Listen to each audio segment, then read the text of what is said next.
আমরা ধৈর্য ধরছি, একদিন না, 2 দিন না, 15 বছর আমরা ধৈর্য ধরছি। আল্লাহ তাআলা বলছেন সবর করো বান্দা, তুমি সবর করো। আমরা সবর করছি, আমরা ধৈর্য ধরছি। ইনশাআল্লাহ আপনাদের ভোটে, জনগণের ভোটে ধানের শীষ আগামীতে রাষ্ট্র ক্ষমতায় যাবে ইনশাআল্লাহ। আমাদের নেতা জনাব তারেক রহমান রাজার মতন দেশে আসবে ইনশাআল্লাহ। আমাদের নেতা কর্মীদের বিরুদ্ধে যত মিথ্যা মামলা হয়েছে, আমি দাবি করছি এই সরকারের কাছে এইসব রাজনৈতিক মিথ্যা মামলা তুলে নেওয়া হোক।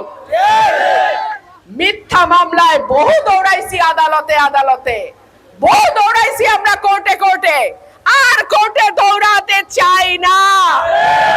এখন দেশ গঠনে কাজ করতে চাই।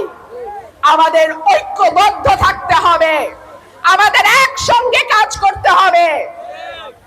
দলে অনেক বড় দল, অনেক মানুষ এই দলের সঙ্গে আছে, সকলেরই নেতা হওয়ার ইচ্ছা থাকে, তবে নেতা তৈরি করে আল্লাহ, এবং যাকে ইচ্ছা তাকে তৈরি করে। সুতরাং দল যাকে মনোনয়ন দেবে ইনশাআল্লাহ আমরা ঐক্যবদ্ধভাবে তার জন্যই কাজ করব। ওয়াদা করছেন তো? কোনো বিভেদ না, কোনো হানাহানি না, কোনো লুটপাট না, কোনো দখলদারি না, কোনো চাঁদাবাজি না।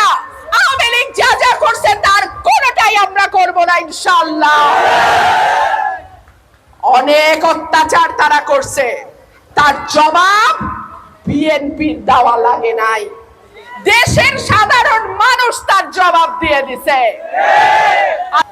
স্কুলগুলোতে এতদিন নাচানাচি দেখছি, লাফালাফি দেখছি, ডিম ভাজে কেমনে হেইটা দেখছি। আর সর্বনাশের কথা, আমি ব্যারিস্টার, আমার মা এমএ পাস, স্কুলে বসে তো ডিম ভাজন শিখতে হয় নাই, মাই শিখাই দিছে কেমনে ডিম ভাজতে হয়, কেমনে বিছনা করতে হয়। এটা তো জন্মের পর থেকে দেখে বড় হইছি। এইটা দেখানোর জন্য কি স্কুলে পয়সা দা ফরন লাগে?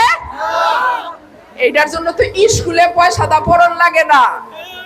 স্কুলে গেছি যাতে দুইটা পড়া বুঝতে পারি, শিখতে পারি, যাতে ভবিষ্যতে একটা চাকরি করতে পারি। সুতরাং আপনাদের ভোটে আল্লাহর রহমতে যদি আমরা রাষ্ট্রের দায়িত্বে যাই, স্কুলগুলোতে আগের মতো আমরা যেমন পড়াশোনা করে জজ ব্যারিস্টার হইছি সেই রকম পড়াশোনায় আবার আমরা শুরু করব ইনশাআল্লাহ।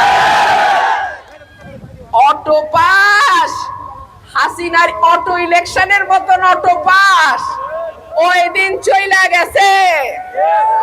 পোলাপান ছাত্র তোমাদের বলি, এইবার কিন্তু পড়াশোনা করে পাস করন লাগবো। অটো পাস এমনিতে শান্তি লাগে, এখন খুশি লাগে, পড়তে হয় না, খেললে বেড়াইলেই চলে, কিন্তু জীবনে বিরাট ক্ষতি। যখন বয়স হবে, যখন দায়িত্ব নেওয়ার সময় আসবে, যখন পরিবারের ভার নেওয়ার সময় আসবে, তখন এই অটো পাসে আর চাকরি হবে না। সুতরাং জাতিকে ধ্বংস করা, আমাদের আগামী প্রজন্মকে ধ্বংস করা, আমাদের তরুণ প্রজন্মকে ধ্বংস করা, যেই নীল নকশা আওয়ামী লীগ সরকার করেছিল অটো পাসের নামে, নতুন সিলেবাসের নামে, ডিম ভাজি শিখানির নামে, বিছানার চাদর গুছানি শিখানির নামে, এইগুলি আর চলবে না।